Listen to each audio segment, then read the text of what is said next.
The first time I met him, I was covered in someone else's blood. It wasn't supposed to be a remarkable night. Just another double shift at St. Mary's, another handful of patients screaming, bleeding, begging, and then fading beneath the steady rhythm of my gloved hands and the mechanical hum of the monitors. But the air that night felt strange, charged, like the quiet before lightning strikes. The ER was full of noise and heat, the smell of antiseptic tangled with the iron scent of blood. And I remember thinking that if one more man came in half dead from some alley brawl, I would walk straight out the back door and never come back. But then he came in. They burst through the sliding doors, 3 men in black, one of them dragging another who was barely conscious. Blood pouring down his shirt in thick, dark streaks that looked black under the harsh fluorescent lights. I could hear shouting, "He's been hit! Get a doctor!" And before anyone could answer, I was already running toward them, my sneakers squealing against the linoleum. I didn't stop to think, didn't stop to ask who they were or what kind of trouble they'd brought with them. I just saw the wound, low in the abdomen, deep, messy, and my training kicked in. "Trauma Bay 2!" I shouted, and 2 orderlies scrambled to bring the gurney. I pressed my hands over the bleeding wound, feeling the hot pulse of his life between my fingers. "He needs fluids now. Get me a clamp, suction, damn it, move." The man's eyes fluttered open, glazed with pain and fear, and he whispered something like, "Dom will kill them all." His voice cracked on the word Dom, and I remember thinking that it sounded like a name. We got him onto the table. The doctor arrived seconds later, barking orders, and the next 20 minutes were chaos. A blur of blood, metal, commands, and the metallic taste of adrenaline at the back of my throat. My hair stuck to my forehead, my gloves were slick, and I was so focused on keeping that man alive that I didn't hear the sound of heavy boots until the doctor went quiet. That was the moment the air changed. I turned, still holding the suction tube, and saw him standing in the doorway. Tall, broad, dressed in a black coat that looked too heavy for the season. His shirt was dark, open at the collar, his sleeves rolled up, and his eyes, God, those eyes, were cold and unreadable, the kind of gray that made you think of gunmetal and winter storms. He didn't speak, didn't move, just watched us, watched me, as if measuring whether my hands were worthy of saving the man on the table. "Sir, you can't be in here," the doctor said, but his voice trembled, like he already knew the protest was useless. The stranger didn't answer. He took a slow step forward, the kind that made everyone instinctively back away.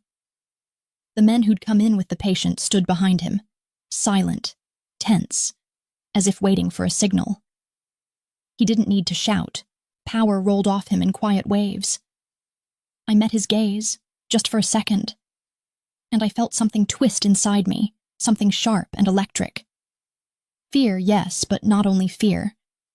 There was curiosity, too, and something darker I didn't want to name. Then finally he spoke. "Will he live?" His voice was low, steady, with the faintest trace of an accent, and even though the words were simple, they felt like a command. "He's critical," I managed. "If we can stabilize him, he might make it, but—" He moved closer. His presence swallowed the space between us, and suddenly I could smell him. Smoke, leather, something faintly metallic like the edge of a blade. He didn't look at the doctor. He looked only at me. "Do everything you can," he said. "Whatever it takes." Something about the way he said it made my skin prickle. Not because he sounded desperate, but because he didn't. It wasn't a plea, it was an order, and one that would not tolerate failure. We worked through the night. The surgery was brutal, the kind that left the room looking like a battlefield. I lost count of how many bags of blood we went through.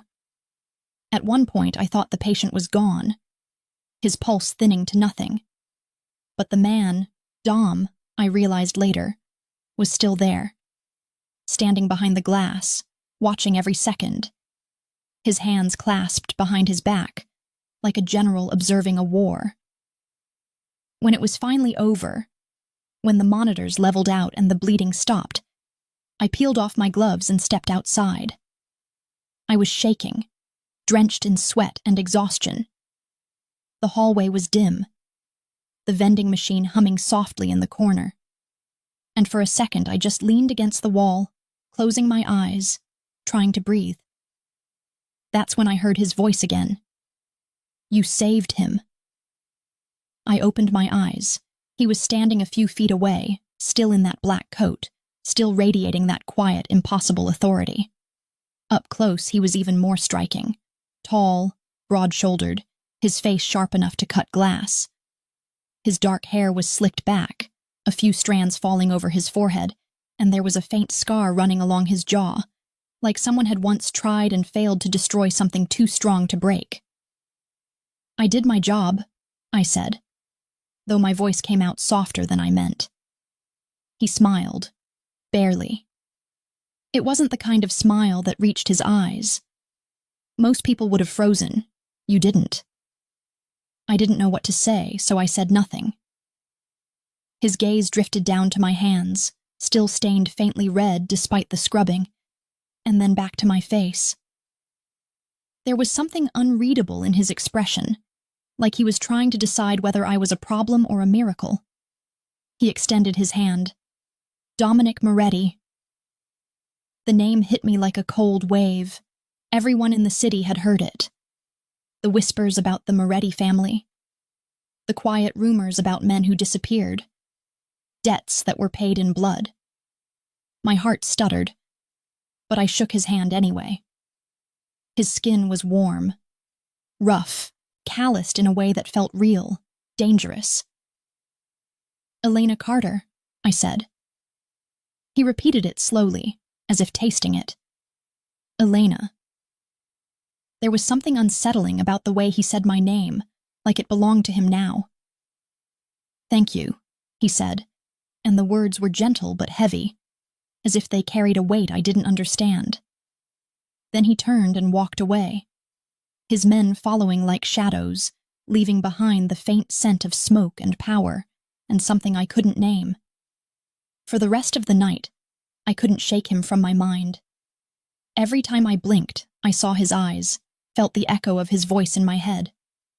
When I got home just before dawn, the city was quiet and empty, the streets still glistening with rain. I washed my hands again and again until my skin burned, but I could still feel the ghost of his touch on my palm. And when I finally collapsed into bed, exhausted and trembling, I told myself that it was over, that men like Dominic Moretti didn't notice women like me. But deep down, I already knew I was wrong. Because when I left for work the next morning, there was a black car parked across the street, engine idling, and behind the tinted glass, I saw the faintest glint of gray eyes watching me. I should have been terrified. I should have called someone, screamed, "Run!" But I didn't. Instead, I stood there on the sidewalk, heart racing, breath shallow. And for reasons I'll never understand, I whispered his name. And the car pulled away. I didn't know it then, but that was the moment my life stopped being mine. That was the night Dominic Moretti decided I was something he couldn't let go. And he never did. It had been 4 days since the night Dominic Moretti walked into my hospital like an omen dressed in black, and yet every time I closed my eyes, I could still see him standing in that doorway. Calm, terrifying, eyes like storm clouds about to break. And no matter how many times I told myself to forget it, to move on, to fold that night neatly into the drawer of my memory and lock it away, something about it refused to stay buried. I could still hear the weight of his voice, feel the phantom of his presence behind me whenever the corridors went quiet. Even my co-workers noticed the way I jumped when the automatic doors hissed open, or when a dark car rolled past the emergency bay. But I smiled, pretended I was fine, because it was easier to lie than to admit that a stranger, a man like him, had crawled under my skin and made himself at home. The hospital, in its endless hum of pain and routine, should have been my sanctuary. But that week it felt more like a waiting room for something inevitable, something unseen.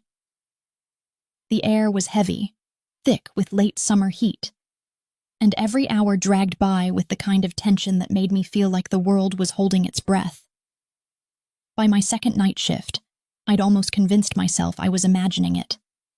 The feeling of being watched, the way the shadows seemed to shift when I looked too long. Until he came back. It was nearly midnight when I saw him again. I was restocking the trauma room, humming quietly under my breath, the sound of sterile wrappers crinkling in my hands, when the automatic doors at the far end of the corridor slid open with a soft hiss. I looked up, expecting an orderly or a late-night visitor, but the hallway was empty for a heartbeat. And then he appeared. Dominic Moretti.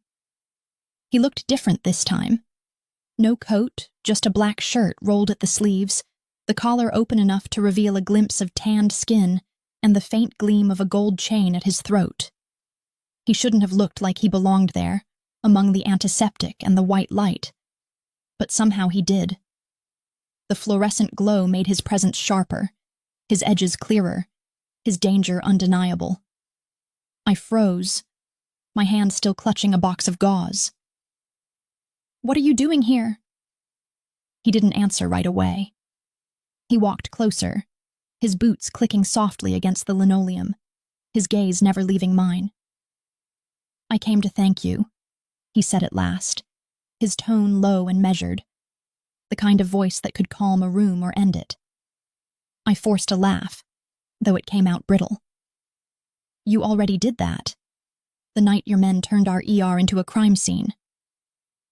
That earned me a small smile, one that barely curved his lips, but made my stomach tighten anyway. "Not properly," he said, "and not privately." Something about the way he said it made my pulse stutter. I should have told him to leave, should have reminded him that this was a hospital, that I was at work, that I didn't owe him anything. But his eyes, those cold gray eyes that seemed to see right through every layer of composure I had, held me still. "You saved my brother," he continued, stepping closer until I could smell the faint scent of smoke and cologne that clung to him like a shadow. "Men in my world don't usually live long enough to owe anyone anything, but I owe you." "I don't want your gratitude," I said quietly. "Just stay out of my life." He tilted his head, studying me like I was something he couldn't quite decipher. "That's not how it works." "What does that mean?" "It means," he said, his voice soft but edged with steel, "that when I decide someone matters, I take care of them, whether they want me to or not." For a second I thought he was joking, but there was nothing playful in his tone, nothing human in the way he said it. I could feel my heartbeat in my throat, fast and loud, and when I finally found my voice again, it sounded thin. "I'm not one of your people." "No," he said, stepping even closer until his shadow swallowed mine. "You're not. That's why I noticed you." The world felt smaller in that moment, the air around us too thick to breathe. I could hear the faint hum of the fluorescent lights, the steady beeping of a monitor in a distant room, but it all felt far away, muted, like the world had narrowed to just him and me and the dangerous current pulling between us. "Let me buy you dinner," he said suddenly, as if he were offering something simple, harmless. "A thank you, nothing more." I shook my head. "No, you shouldn't be here." He smiled faintly, and the expression was both infuriating and disarming. "Shouldn't be," he echoed, "but I am." "Please, Mr. Moretti." "Dominic," he corrected, his voice dipping low. "When you say my name, it sounds better than it should." My breath caught, and I hated the warmth that rose to my cheeks. "You should leave before someone sees you." For a moment I thought he might. He looked down at me, his expression unreadable, and then he reached into his coat pocket and set something on the counter, a small black velvet box. "In case you ever need me," he said.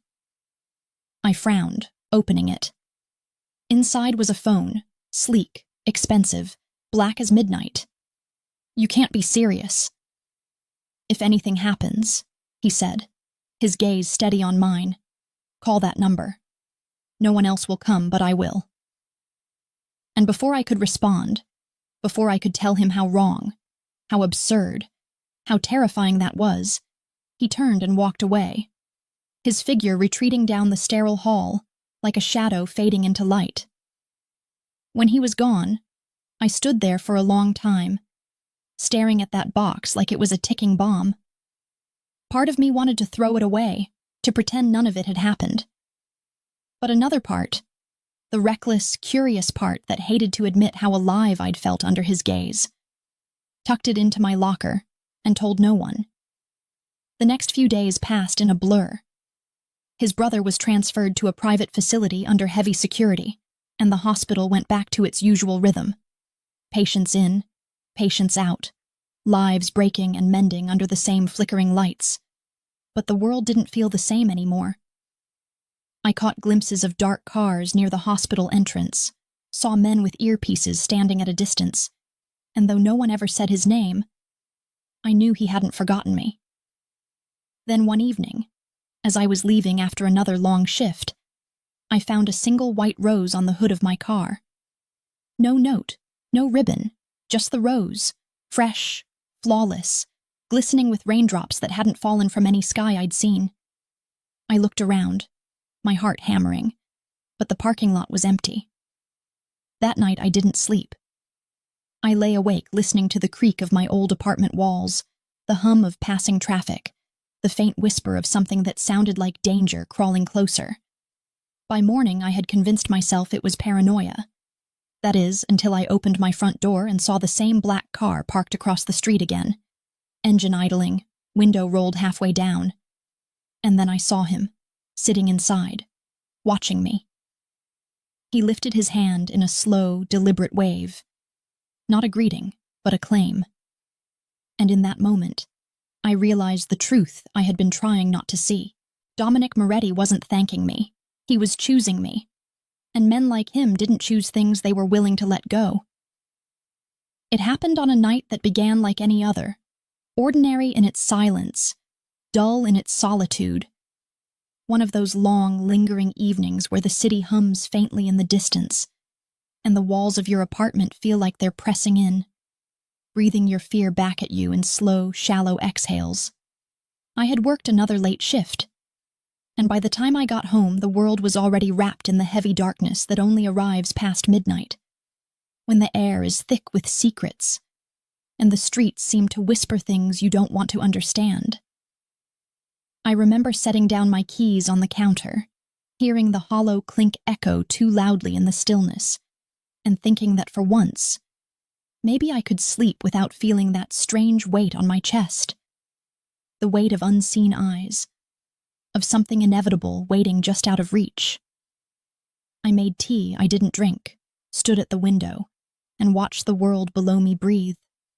Cars gliding past like tired ghosts, neon signs flickering. A man walking his dog with the kind of weary patience that comes only from routine. Everything looked so normal, so utterly detached from the strange pulse that had been building in my chest for days, that I almost laughed at myself. Maybe it was all in my head. Maybe Dominic Moretti was just a story I'd accidentally stepped into, one that would close itself if I simply stopped reading. But then the phone, the one he had given me, that sleek black thing I had hidden in the drawer beside my bed, began to ring. It wasn't loud, but the sound sliced through the quiet like a blade. I froze, staring at the drawer as if it were a living thing. I hadn't given that number to anyone. I hadn't even touched the phone since the night he left it for me. My hands trembled when I picked it up. There was no caller ID, just a single word on the screen. Unknown. I hesitated, then answered. Elena. His voice. Low, steady, unhurried. That voice that could command a room, a life, a heartbeat. Hearing it again sent a strange jolt through me, a mixture of fear and something darker. Something I didn't want to name. What do you want? I whispered. There was a pause, long enough for me to hear the faint rustle of fabric, the sound of breathing, the hum of an engine in the background. You're in danger, he said finally, his tone so calm it made my stomach twist. You need to come with me. I'm not going anywhere with you. Elena, he said again, softer this time, almost like a warning. They know who you are. The men who shot my brother, they think you can identify them. They've been watching you. I wanted to laugh, to tell him that this was insane, that this kind of thing didn't happen to people like me, that I was just a nurse who had been in the wrong place at the wrong time. But as I turned toward the window, something cold ran through me. Across the street, a black SUV sat idling, lights off, windows tinted, and for a second I thought I saw the faintest spark of a cigarette inside.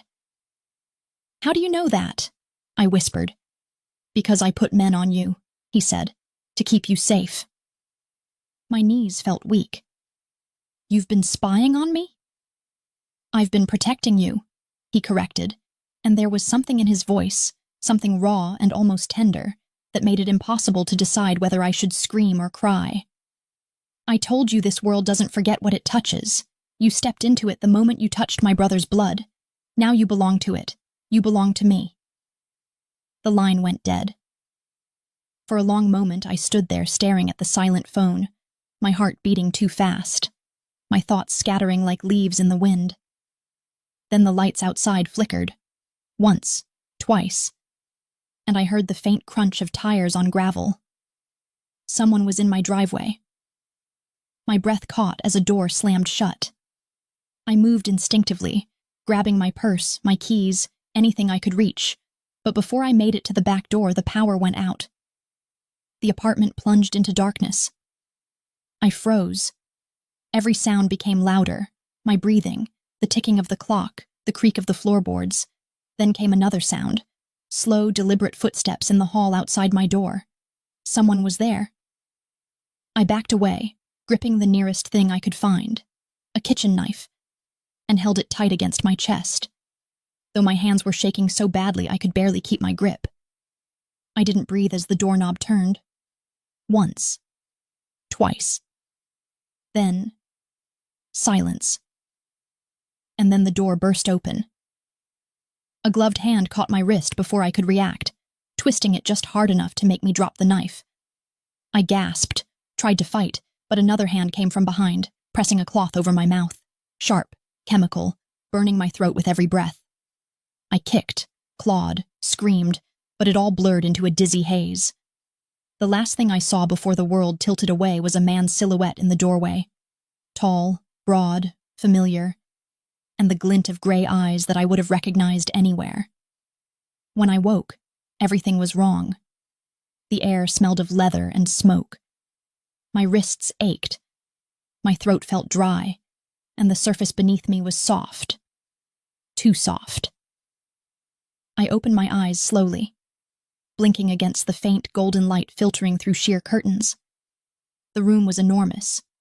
High ceilings, dark wood, a chandelier that cast soft shadows on the walls. The bed I lay in was enormous too, sheets smooth as silk, the kind that didn't belong in any world I knew. I sat up too fast, my head pounding, and saw him. Dominic Moretti stood by the window, looking out at something I couldn't see, his hands in his pockets, his posture impossibly calm, as if I hadn't just been ripped out of my own life. "You're safe," he said without turning around. "Safe?" My voice cracked. "You kidnapped me." He turned then, and the sight of him, the sharp line of his jaw, the dark shirt unbuttoned at the collar, the faint exhaustion in his eyes, hit me harder than it should have. "I saved you," he said simply. "There's a difference." I laughed, a wild, disbelieving sound that broke halfway through. "You drugged me, dragged me out of my home, locked me in, wherever this is." "My house," he said, "until it's over." "Until what's over?" "The danger," he said, "until they're dead." I stared at him, words colliding in my throat, You can't just decide that. Yes, I can, he interrupted softly, and the quiet in his tone was more terrifying than any shout. You don't understand the kind of men we're dealing with. They'll come for you, Elena. You saw too much. I won't let them touch you. Let me go, I said, though the words sounded weaker than I intended. He stepped closer, his expression unreadable. You think you can go back to your old life? Pretend none of this happened? You'd be dead before sunrise. I don't want your protection, I said, though my voice trembled. You have it anyway. He stood so close now that I could see the faint stubble along his jaw, the shadow of exhaustion beneath his eyes, and something inside me shifted. Something I didn't want to name. He reached out, brushed a strand of hair from my face, and his touch was both gentle and terrifying. I won't hurt you, he murmured. But you're not leaving this house.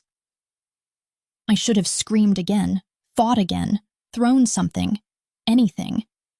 But all I could do was look at him, at the man whose darkness had somehow wrapped itself around my life like smoke. And in that moment, even through the fear, I realized something that chilled me to the bone. Not everything in his eyes was cruelty. There was something else there too. Something human, fragile, dangerous. He wasn't just keeping me because of danger. He was keeping me because he wanted to. And deep down, I knew that whatever was coming next, escape was no longer the question. Survival was. When I woke the next morning, the room was filled with sunlight, the kind that feels almost cruel after a night of fear and confusion. Golden rays slicing through the curtains like delicate knives, revealing too much, touching everything I didn't want to see. The sheets smelled faintly of cedar and smoke, the pillow still holding the ghost of sleep that hadn't come easily. And for a long time I just lay there, staring at the ceiling, listening to the faint hum of silence that wasn't quite peaceful. It was the silence of a house too big, too still, the silence of wealth built over danger. I didn't know how much time had passed since I'd been taken, but my body remembered every second of it.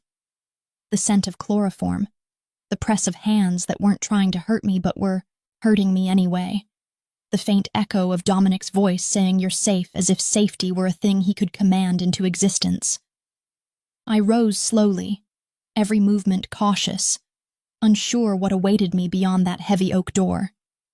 When I opened it, I was met not by guards or locked gates, but a corridor that stretched endlessly. Walls lined with dark portraits of men, with eyes like shadows. Men who looked like they had built empires on fear and silence. The floor beneath my bare feet was cold marble, polished to the point that my reflection shimmered faintly in it, like I was walking over water that could drown me if I looked too long. Somewhere, faintly, I heard the sound of music. A piano, soft and slow, each note lingering like smoke. I followed it, because what else was there to do? The mansion was vast, a labyrinth of halls and staircases, sunlight slanting through tall windows, catching on the dust that danced in the air like memories. Every step I took echoed, every sound felt like it didn't belong to me. When I reached the end of the hallway, I found him, Dominic, sitting by the grand piano in a sunlit parlor that looked like something torn out of another century. His sleeves were rolled up, his fingers moving over the keys with surprising gentleness, and for a moment, the sight of him disarmed me. It was strange.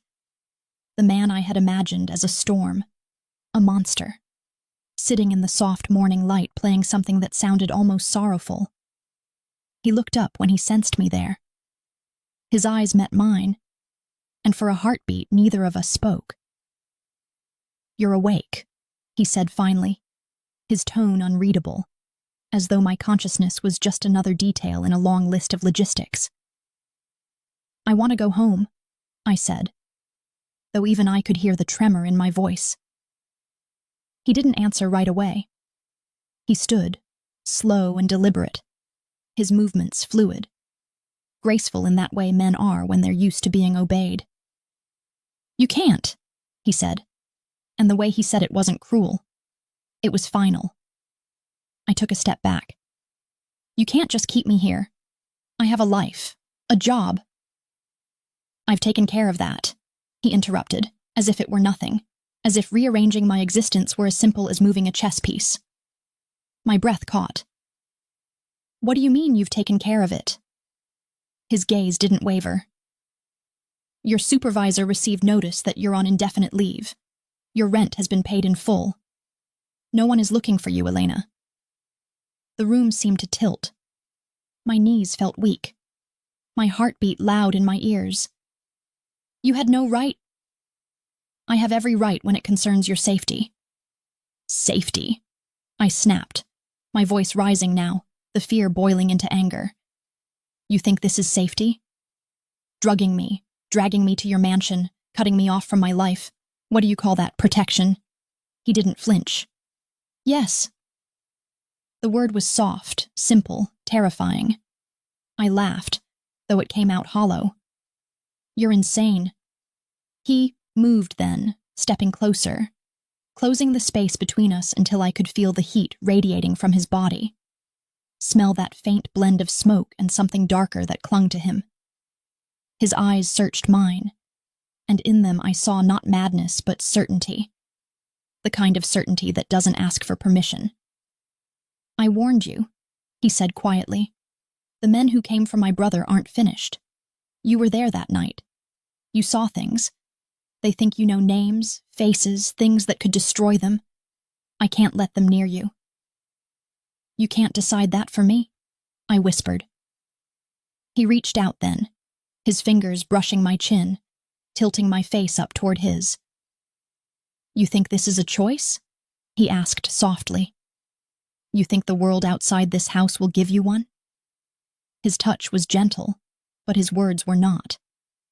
They sank into me, cold and heavy, like truth wrapped in cruelty. I pulled away, shaking my head. "You're not saving me, Dominic. You're trapping me." His expression shifted then. Something flickered behind his eyes, something almost human, but it was gone before I could name it. He turned away, pacing toward the window, his voice low when he spoke again. "You don't understand what it means to be part of this world. Once you're seen, you can't be unseen. Once they know your name, your face, your scent, they'll never stop hunting you. But if you stay here under my name, they won't touch you. They wouldn't dare."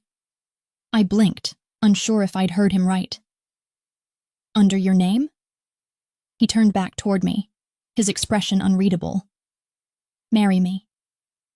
The words hit me like a slap.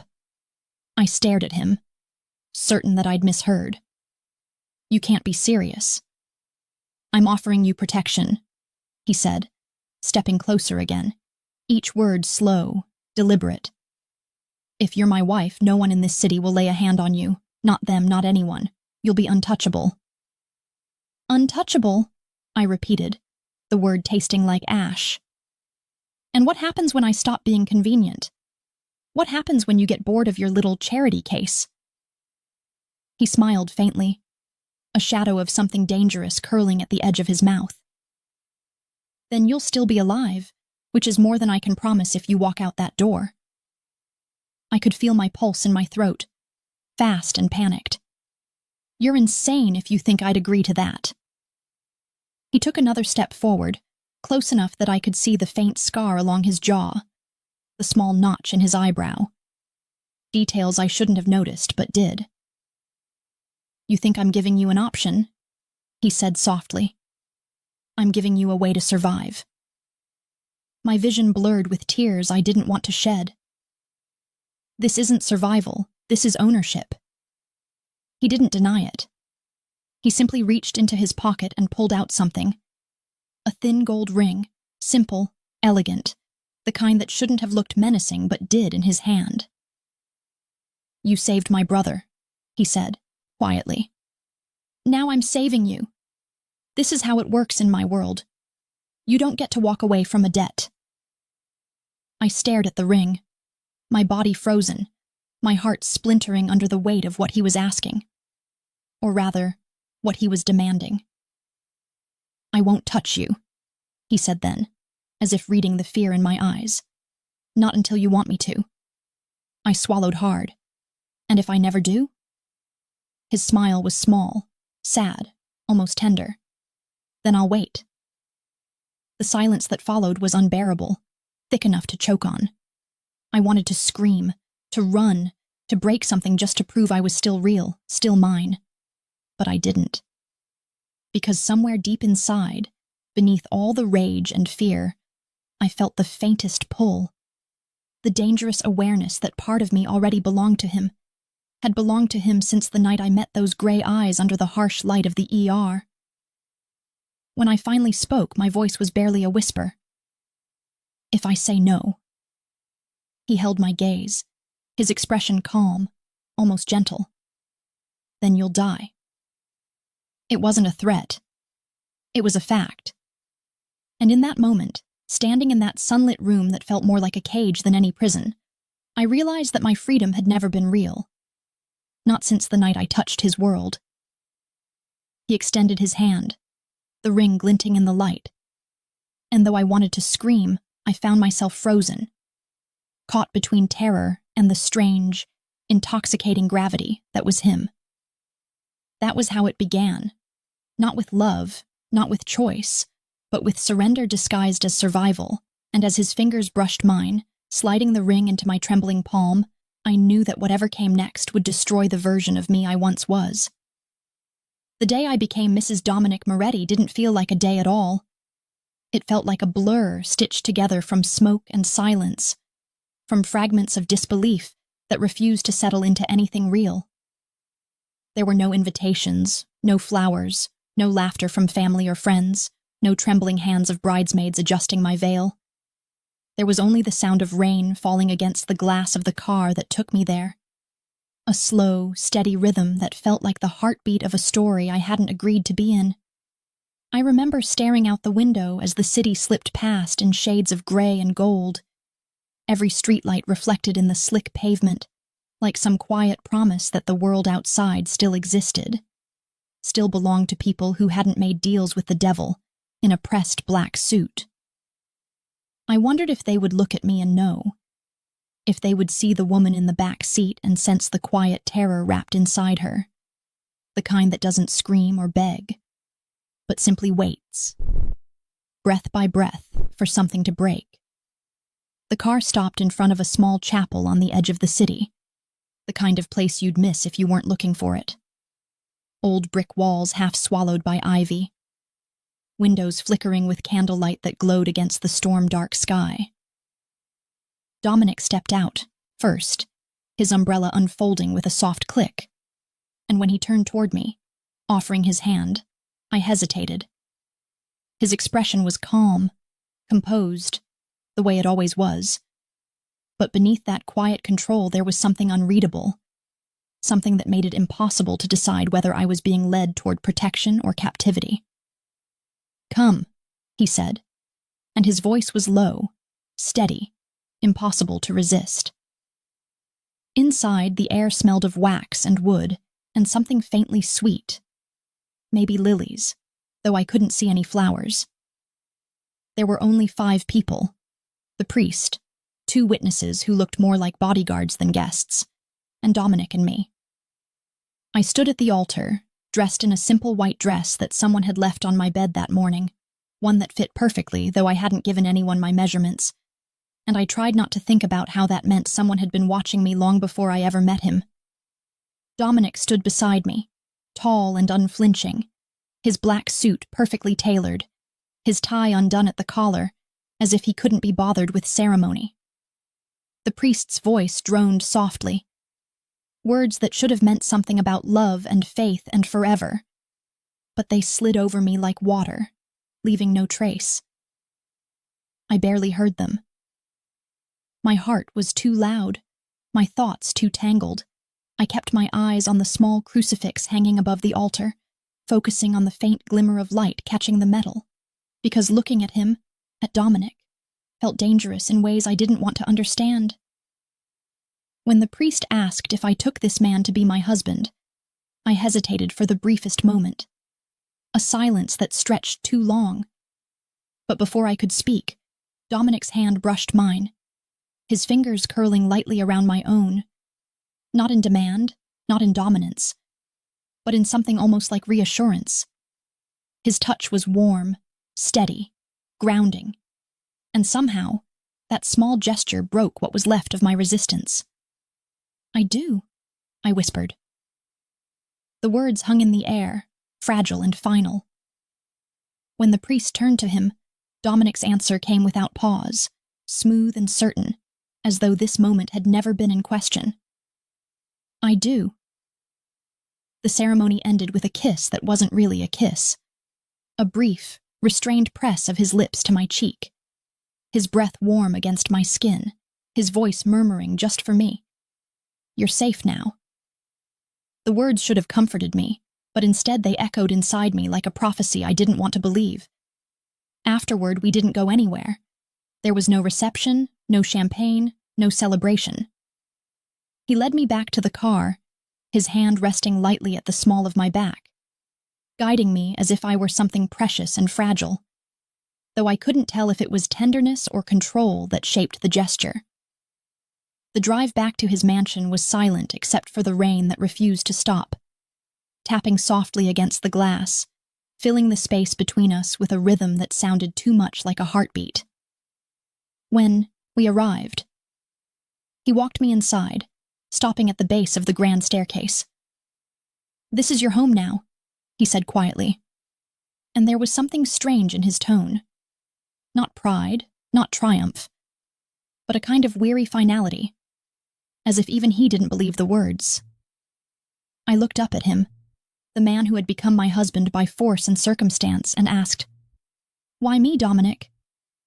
He met my gaze, his expression calm, but his eyes betraying something deeper.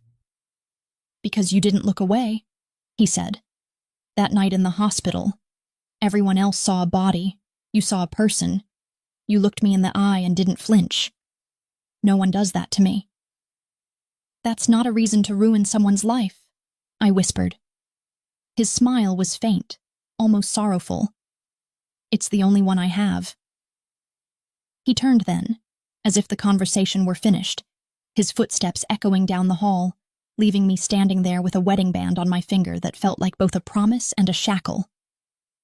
I didn't follow him right away. I wandered through the house instead, my fingertips brushing over cold marble and velvet drapes, my reflection catching in the gilded mirrors. A ghost in white, moving through a palace that didn't belong to her. Every room smelled faintly of him, of smoke and leather and something darker, something human buried beneath layers of power. Eventually, I found him again, standing on the balcony that overlooked the gardens below, a glass of whiskey in his hand, his shirt sleeves rolled up, the rain still falling softly beyond the overhang. He didn't turn when he heard me approach, but his voice carried through the quiet. "Do you hate me yet?" The question startled me, not because of the words, but because of how softly he said them. "I don't know what I feel," I admitted. "You've taken everything from me.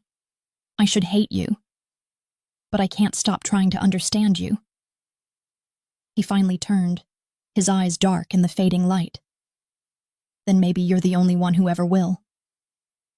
The silence that followed was heavy, charged with something neither of us wanted to name. I watched the rain slide down the glass, each drop catching the light before it fell away, and wondered what kind of man could be both protector and captor, both savior and destroyer, and still manage to look at me as though he were the one who'd been undone. Later that night, I lay in a room that was now called mine, the walls painted in soft cream, the bed far too large for one person, and I stared at the ceiling until dawn crept in through the windows. I didn't cry. I didn't scream. I just breathed. Slow, steady, alive.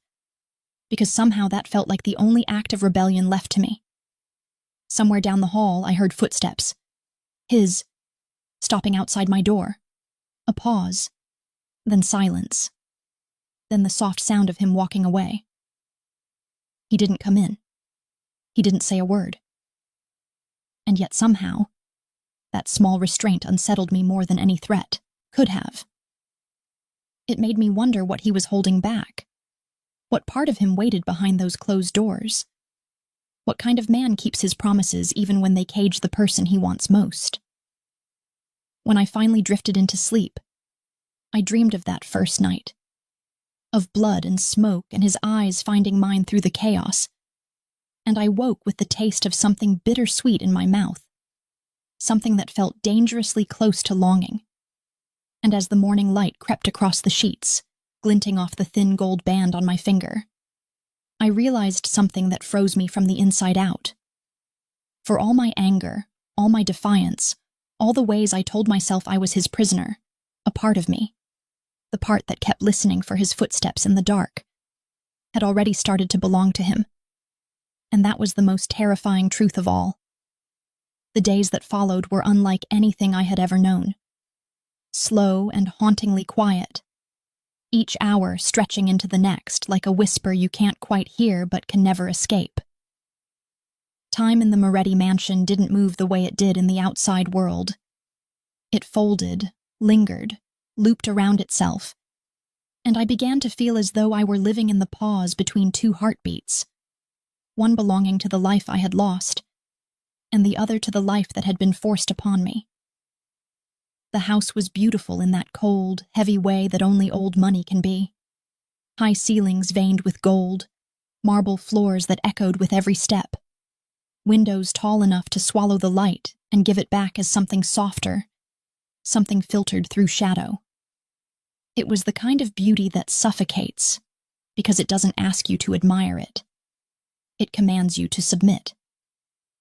I wandered through it like a ghost, learning its corners and secrets, finding solace in the smallest things, the way the morning sun pooled in the library, the faint scent of coffee that lingered in the kitchen long after the staff disappeared into whatever corners of the house they were told to occupy. There were people here, I knew that, though I rarely saw them.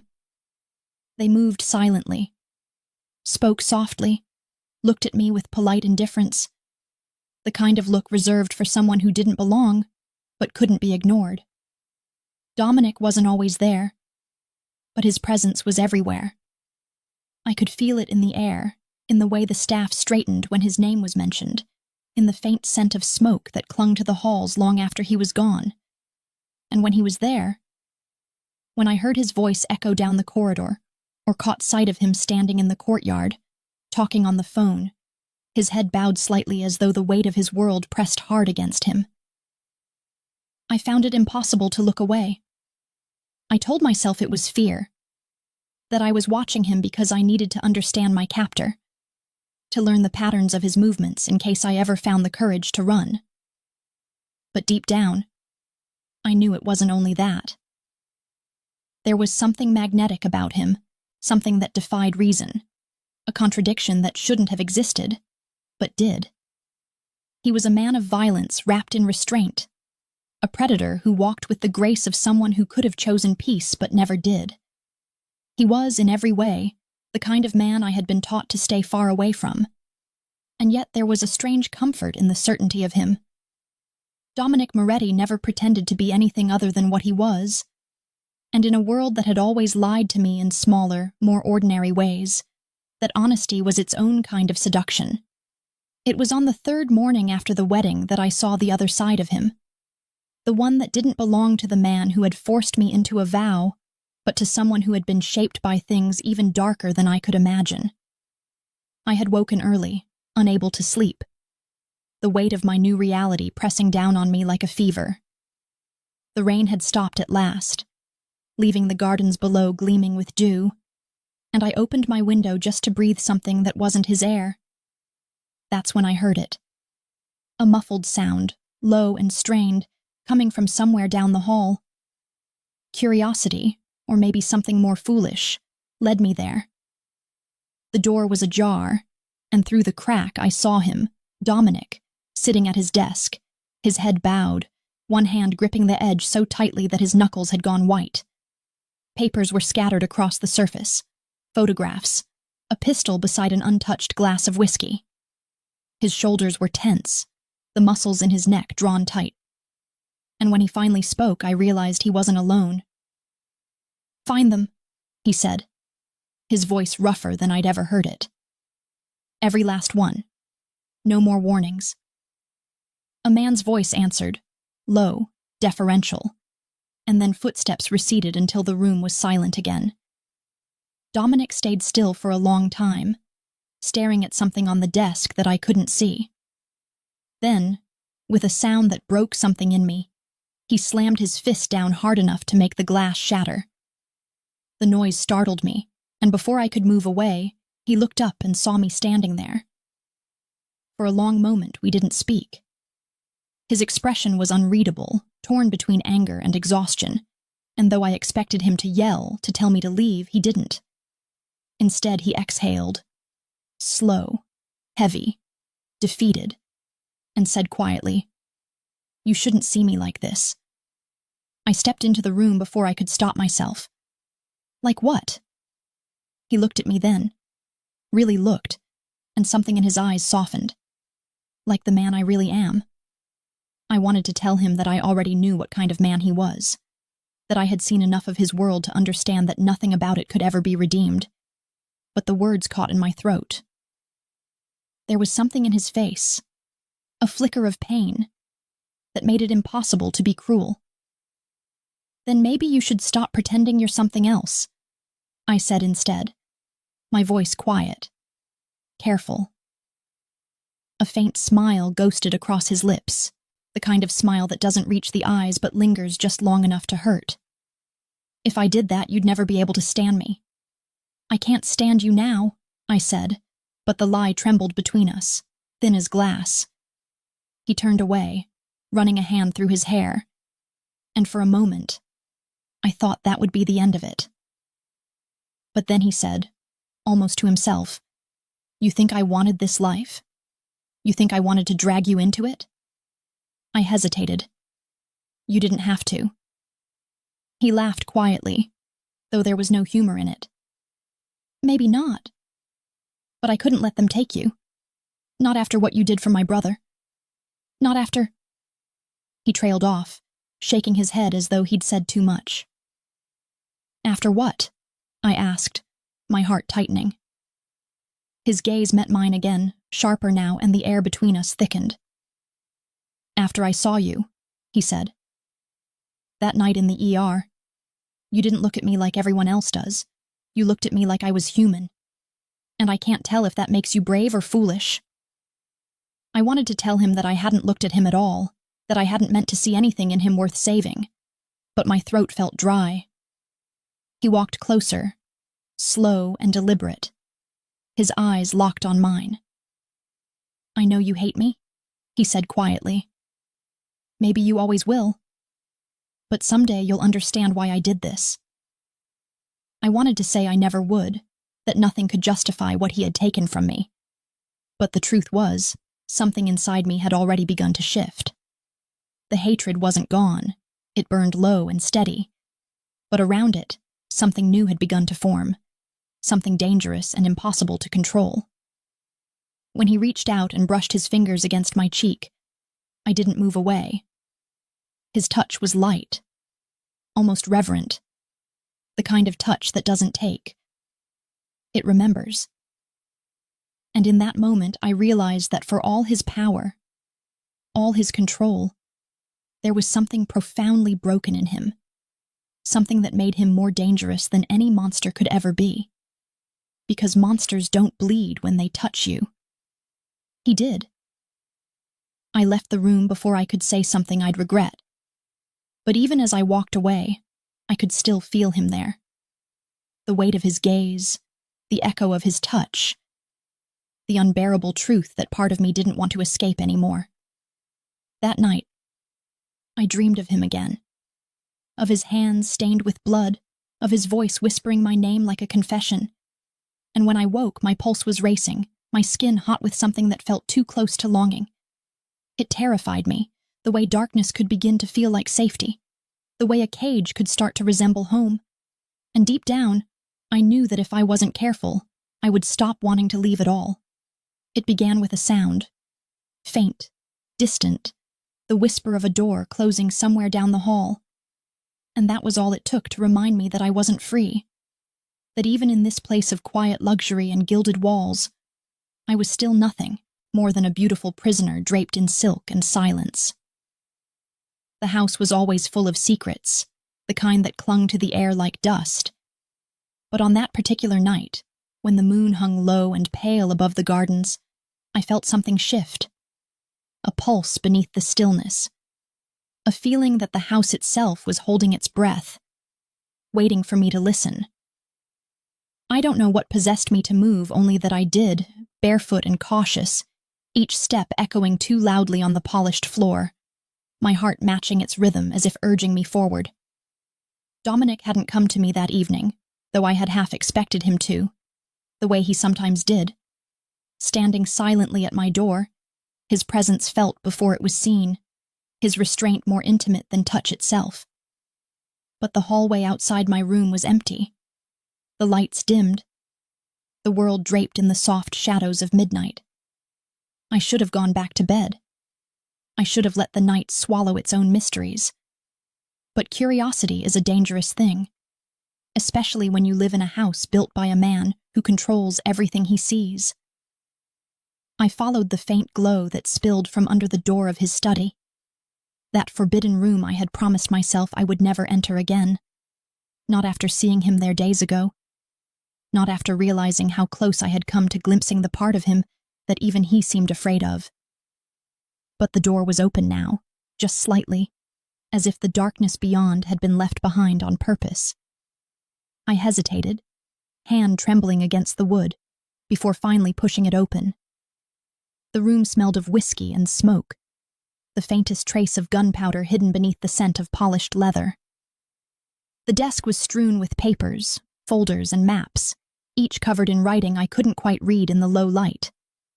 And there, beside the lamp, lay a black folder with a single word embossed on its cover in small, clean letters. Carter. My name. For a long, breathless moment, I simply stared at it, unable to move. It felt as though the walls had closed in, the air thickening, heavy with the weight of things I wasn't meant to know. My first instinct was to leave, to pretend I hadn't seen it, to keep pretending that ignorance could protect me.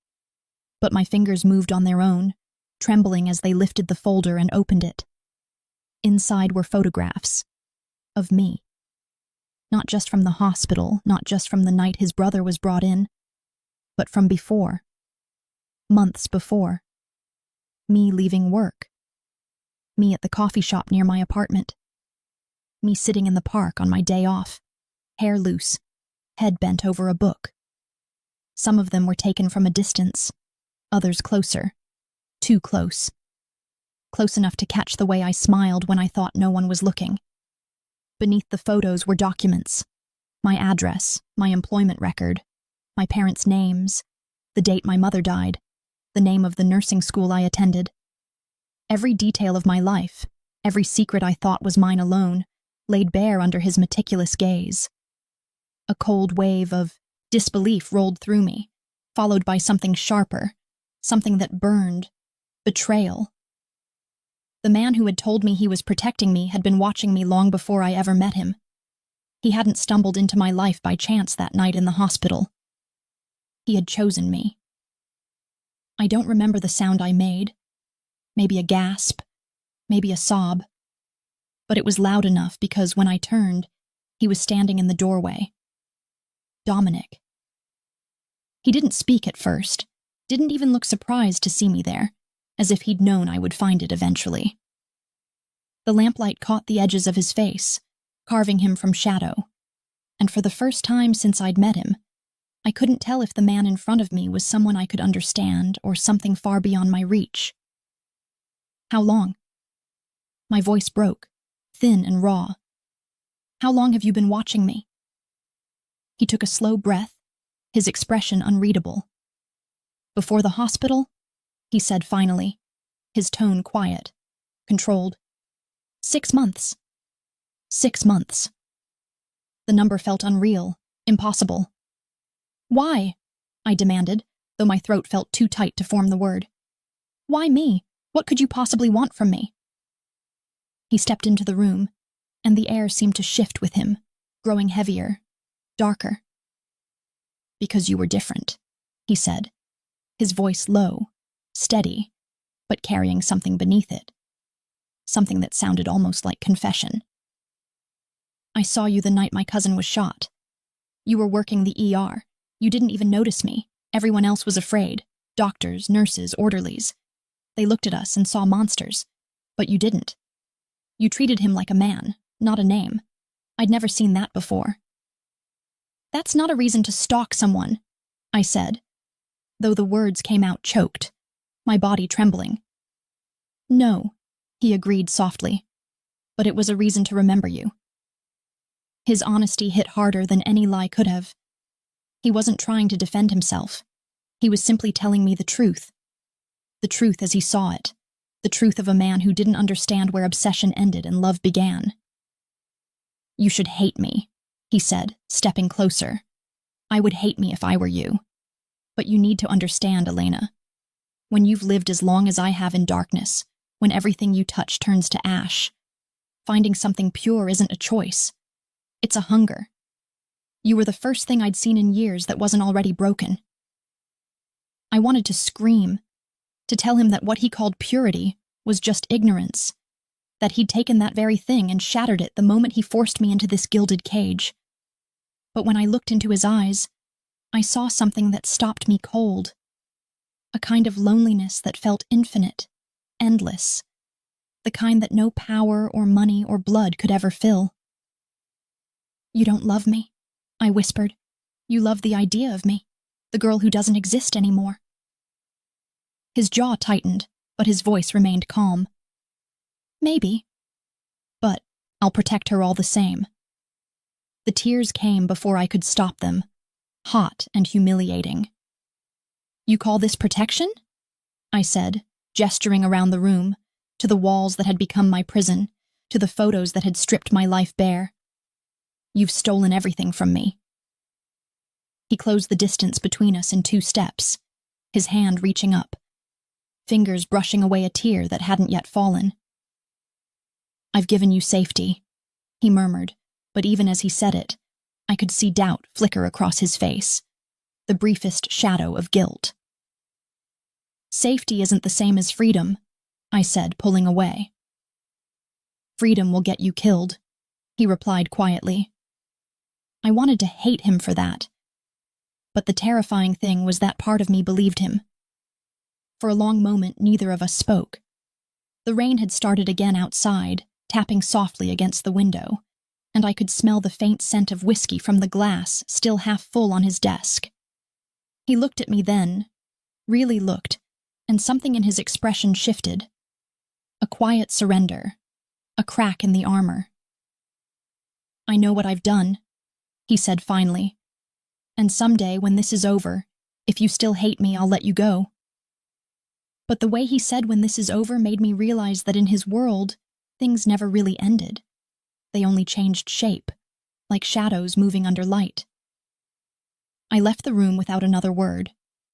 The folder still open on the desk behind me, the photos staring up like memories that would never fade.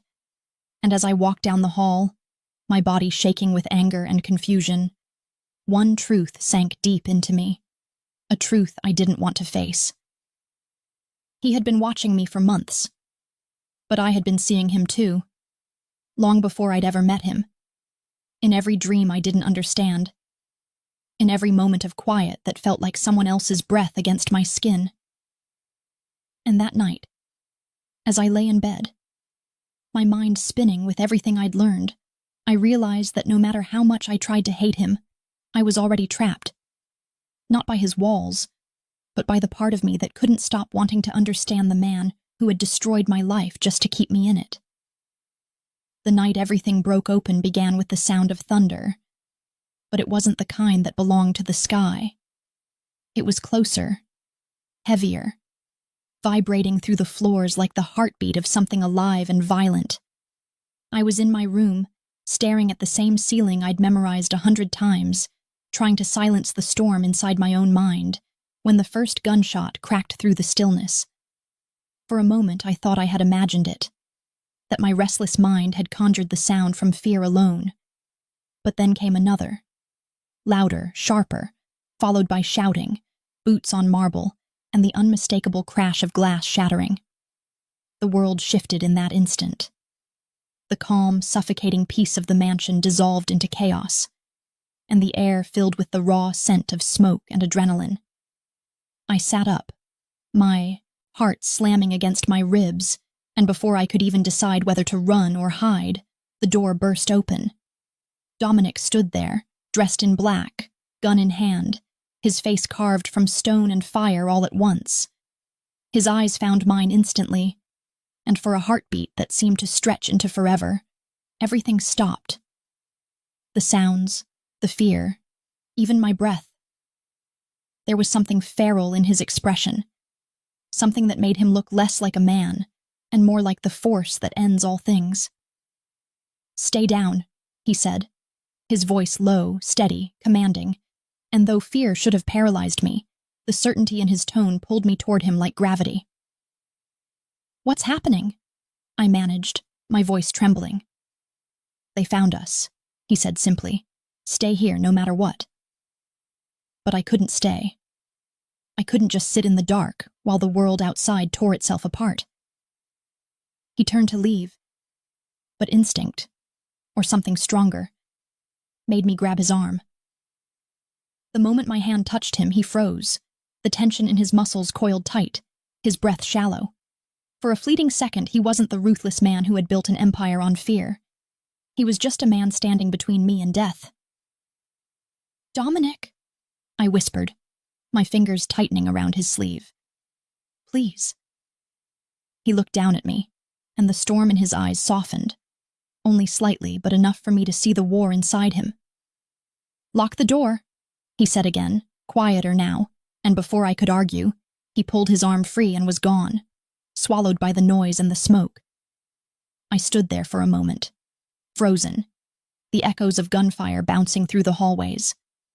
The rational part of me screamed to obey him, to hide and wait for it to end. But the part that had begun to understand him, the part that had seen the man beneath the monster, wouldn't let me stay behind. I ran. The air was thick with smoke and the metallic sting of blood, the marble floors slick under my bare feet. Men shouted in Italian and English, the clash of violence and loyalty twisting together into something primal and terrifying.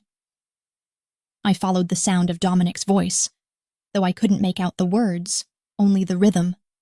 Low, commanding, absolute. When I found him, he was in the great hall, crouched behind an overturned table, firing methodically at the men advancing through the shattered windows.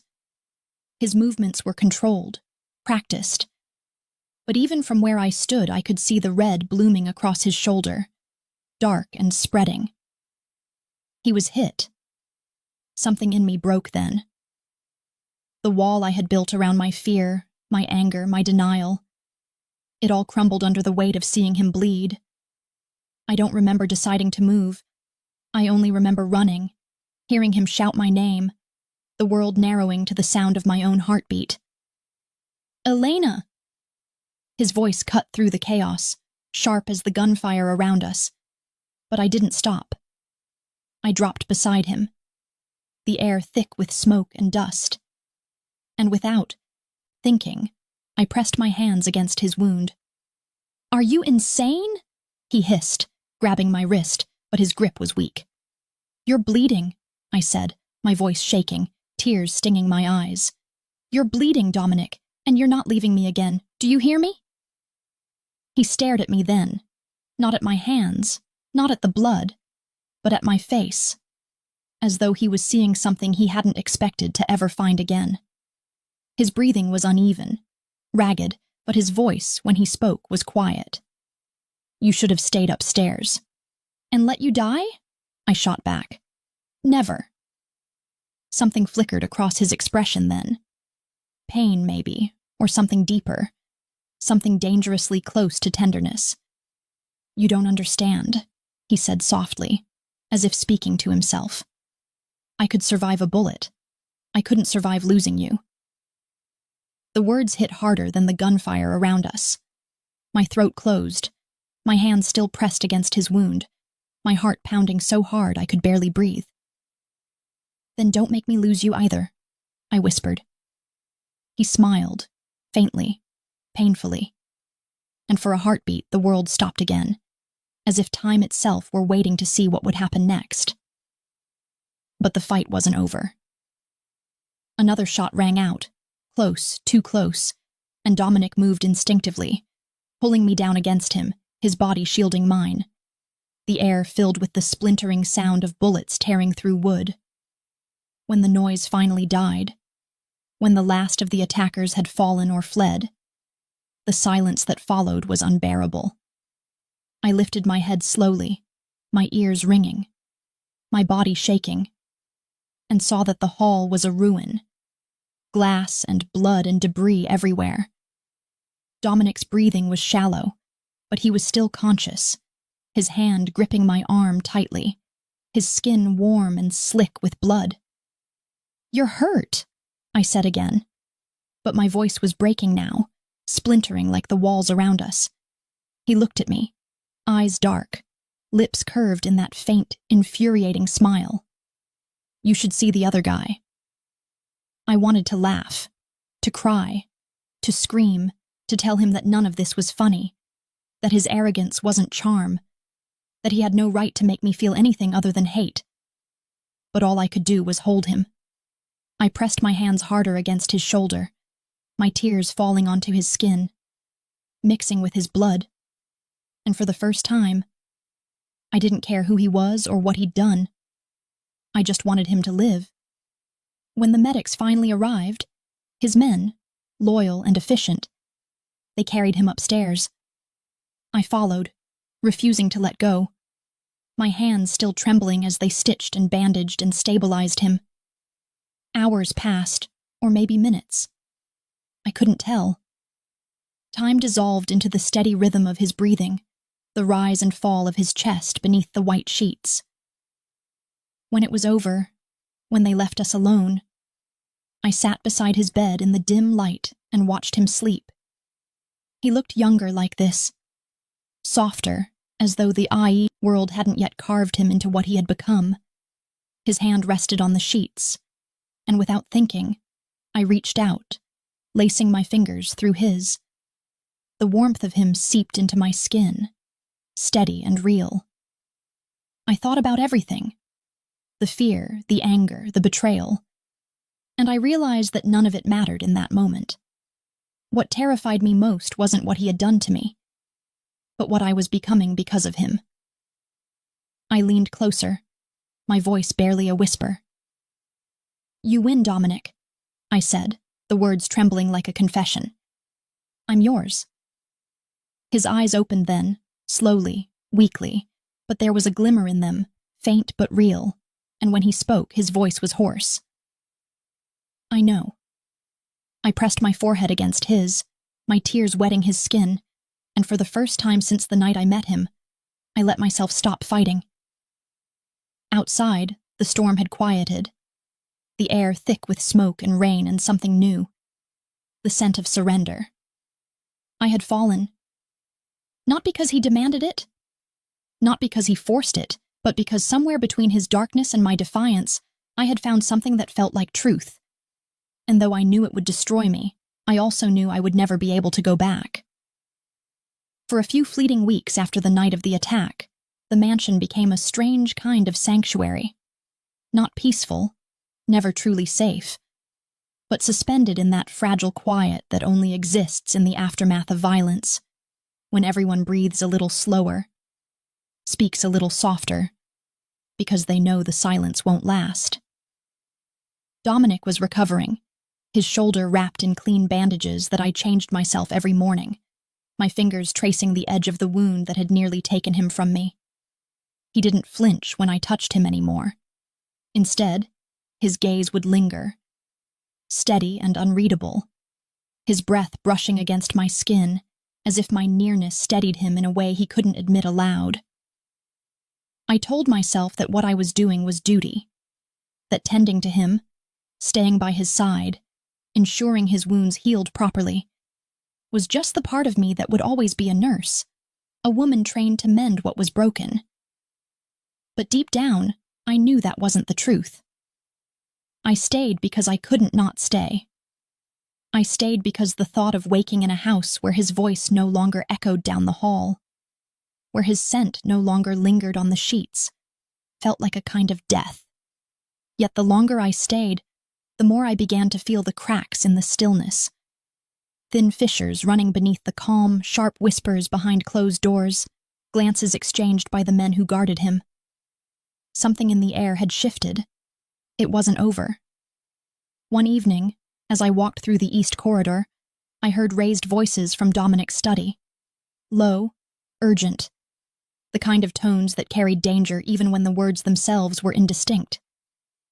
I stopped, pressing myself against the wall just outside the door, straining to listen. It was someone inside, one of them said. Marco, if I recognized the voice correctly. Dominic's second in command, a man who rarely allowed emotion to surface. The attack was too precise, too fast. They knew where you'd be. There was a pause, followed by Dominic's voice, low and calm, but threaded with a fury that felt colder than rage. Find out who. And if it's one of our own? Dominic didn't hesitate. Then you know what to do. A silence followed. Heavy, final. Then footsteps. I barely had time to step away before the door opened. Marco emerged, his expression unreadable, his eyes brushing over me briefly but not stopping. I caught the faint smell of gun oil and tobacco as he passed, and for a heartbeat, I thought I saw something flicker in his gaze. Guilt, maybe, or fear. When I stepped into the room, Dominic was standing by the window, his back to me, the faint reflection of the setting sun painting his silhouette in amber and shadow. He didn't turn as I entered. You shouldn't be listening to things that aren't meant for you, he said quietly. I wasn't trying to, I lied, though my voice betrayed me. He finally turned then, his face unreadable, his gray eyes like ice catching the last light of day. Someone in this house betrayed me, he said, and I need to find out who before they finish what they started. The words chilled me, not because of what they meant for him, but because of the way he said them. Calm, certain, as if betrayal was simply another inevitability in the world he lived in. Who would do that? I asked softly, though the answer was obvious. In his world, anyone could. That's what I intend to find out. He moved closer, his steps slow, deliberate, until he was standing just in front of me. You need to stay away from my men, Elena. Don't talk to them, don't wander, don't ask questions, not until I know who I can trust. And if you can't trust anyone? His jaw tightened. Then it will just be me. I wanted to believe that was enough, that his protection could hold back the violence that followed him like a shadow. But something in his eyes told me he didn't believe it himself. That night, sleep refused to come. I lay awake listening to the distant murmur of voices, the faint rumble of cars outside the gates, the weight of my own heart pressing against my ribs. The image of Marco's face wouldn't leave my mind, that flicker of something I couldn't name. And the more I thought about it, the more uneasy I felt. At dawn, I went to the kitchen for water, only to stop when I heard voices again. Hushed this time, urgent. I moved closer to the doorway and froze. Marco was there, speaking quietly to another man, one I didn't recognize. Tonight, Marco said. He won't see it coming. The words hit like a gunshot. I must have made a sound because Marco turned, his eyes locking onto mine. For a second, neither of us moved. Then he smiled. A slow, deliberate smile that made my stomach twist. Couldn't sleep, Mrs. Moretti? I tried to steady my voice. What did you just say? He shrugged, the faintest hint of amusement in his tone. "You must have misheard. Go back to bed." But I didn't. I ran. I found Dominic in his office again, half-dressed, the faint smell of whiskey and gunpowder clinging to him. He looked up as I burst in, and the shock in his eyes lasted only a second before it turned to concern. "What is it?" "Marco," I gasped, my breath uneven. "He's going to betray you. Tonight." I heard him. He said you wouldn't see it coming. For a heartbeat, his expression didn't change. And then it did. He moved, fast, grabbing his gun, his phone, his jacket, barking orders into the receiver in rapid Italian. I could feel the shift in the air again, the same pressure I'd felt the night of the attack. Only this time, it was sharper, more personal. "Stay here," he said, already heading for the door. "No," I said, following him before I could stop myself. "You can't go out there alone." He stopped, turning to me so quickly that I almost collided with him. His hands caught my shoulders, his grip firm but not cruel. "I told you once I wouldn't let anything happen to you. That hasn't changed." "And I told you once I'm not something you can lock away," I said, my voice trembling, but my eyes meeting his. "If you go, I'm going with you." For a moment, I thought he'd refuse. But then something flickered in his gaze. Not surrender, exactly, but the quiet understanding that I wouldn't obey. He exhaled, long and low. "Stay behind me," he said. The rest happened in fragments. The rush of footsteps, the echo of shouting, the flicker of headlights cutting through the dark. The mansion grounds were alive with chaos again, men shouting orders, engines roaring. Dominic moved like the storm itself, controlled, precise, lethal. We found Marco near the garages, his gun already drawn, his expression a mixture of fury and disbelief when he saw me standing beside Dominic. "You shouldn't have brought her," Marco spat, his voice cracking with rage. "You shouldn't have touched what's mine," Dominic said softly, and for the first time I saw the full weight of his darkness. Not as cruelty, but as inevitability, as justice rendered by a man who had never been allowed the luxury of mercy. The standoff lasted only seconds, but it felt endless.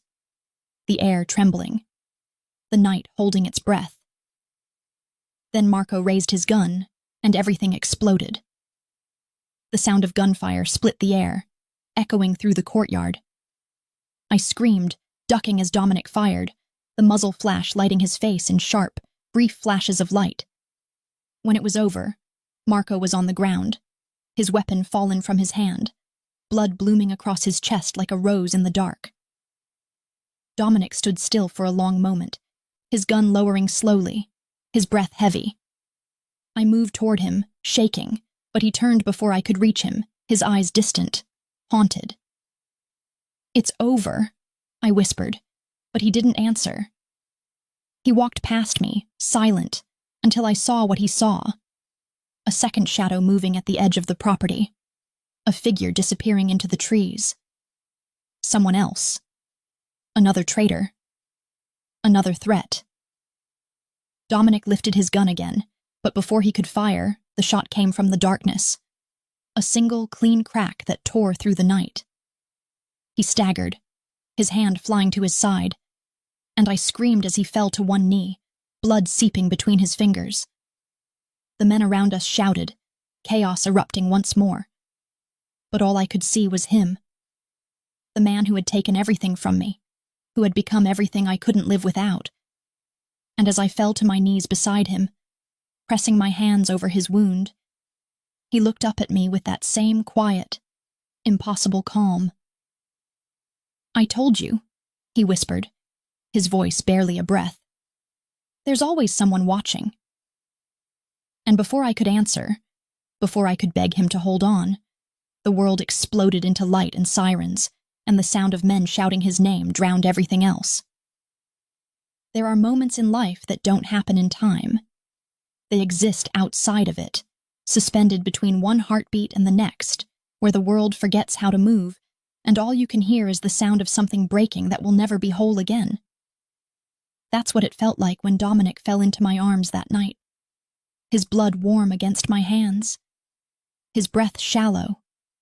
His skin turning pale under the cruel glow of the security lights. Everything around us dissolved, the shouting men, the smoke curling into the air, the taste of metal and rain. All of it faded until there was nothing but him and me, and the unbearable truth that I might lose the man I had once sworn I could never love. "Stay with me," I whispered, though the words came out cracked, as if speaking them too loud would make them a lie. "Please, Dominic, you can't leave me now, not after everything." His eyes found mine, gray and heavy and too full of something I couldn't bear to name, and he tried to smile, the kind of smile that hurt to see because it meant he already knew what I didn't want to admit. "You should run," he murmured, his voice barely a breath. "They'll come for me again. You can still get out." "Stop," I said, pressing harder against the wound, my fingers slick with blood that refused to stop coming. "You don't get to tell me to run. You don't get to decide when I stop fighting for you." He closed his eyes for a moment, his lashes dark against his skin, his jaw tightening with pain. "You're too good," he whispered. "Too good for this world. Too good for me." "No," I said fiercely, shaking my head, my tears falling onto his face. "You don't get to decide that either." The sirens grew louder, police, maybe, or his own men returning. I didn't know, didn't care. All I knew was that every second was slipping through my fingers like water, and I couldn't hold him together fast enough. His blood was everywhere, on my hands, my dress, the ground, but I refused to let go. Somewhere someone shouted for a medic, and then everything became a blur of motion. Hands lifting him, voices shouting orders, the sound of engines starting. The next few hours melted into something dreamlike and jagged. I remember sitting in the back of a car, his head in my lap. The world outside nothing but streaks of light and sound. I remember the desperate rhythm of his pulse against my thigh, fading and returning, like a stubborn heartbeat that refused to give up. And I remember the way he looked at me just before his eyes finally closed, not in fear, not in surrender, but in a quiet kind of peace that broke something deep inside me. When we reached the doctor's safe house, a remote place outside the city, hidden behind rusted gates and overgrown ivy, they carried him inside, their voices low, urgent. I tried to follow, but one of the men stopped me, his expression grim. "He needs surgery," he said. "You can't be here." "I'm not leaving," I said, the words sharp, almost feral. "Not until I know he's alive." So I waited. For hours. Alone. The rain started again, tapping against the windows like a heartbeat, the sky outside bruised and heavy. I sat in a small chair by the door, his blood drying on my skin, the smell of it clinging to me like a memory I couldn't wash away. Every minute felt like a lifetime. Every sound made me flinch. And all the while I kept whispering his name under my breath. Like a prayer, like a promise, like a plea. When the door finally opened, the doctor stepped out, exhaustion etched deep into his face. For a long time he didn't speak, and my heart felt like it had stopped beating entirely. Then he said, "He's alive, for now." Those words broke me. I didn't cry the way I thought I would. The tears came silently, slowly, sliding down my face as relief and terror tangled inside me. "Can I see him?" I asked. The doctor hesitated, then nodded. "He won't wake for a while, but yes, go." The room was dimly lit, the air thick with antiseptic and the faint hum of machinery. Dominic lay on the bed, his chest rising and falling in slow, fragile breaths, his skin pale beneath the bandages that wrapped his torso.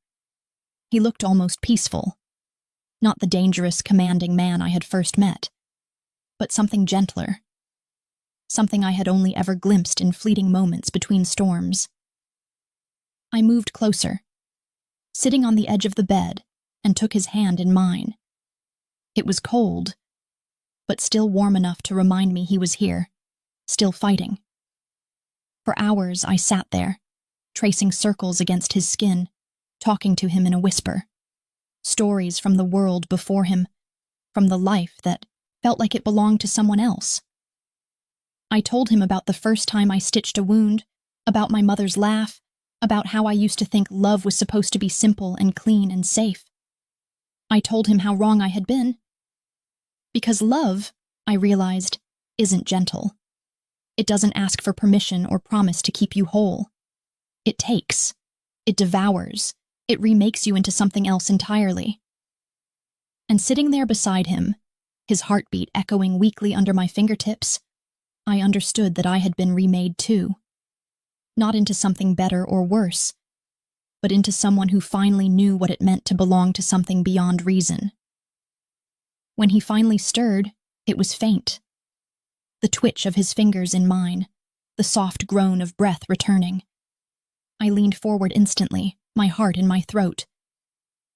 "Dominic," I whispered. "I'm here." His eyes opened slowly, heavy with pain and confusion. For a moment, he just looked at me, his gaze unfocused, and then, as if remembering who I was, he smiled, faint but real. "You didn't run," he said, his voice a rasp. "I told you I wouldn't." He exhaled softly, his hand tightening weakly around mine. "Then I guess I don't have to anymore." I frowned, not understanding. "Don't have to what?" "Fight," he murmured. "You make me want to stop fighting." There were so many things I wanted to say then.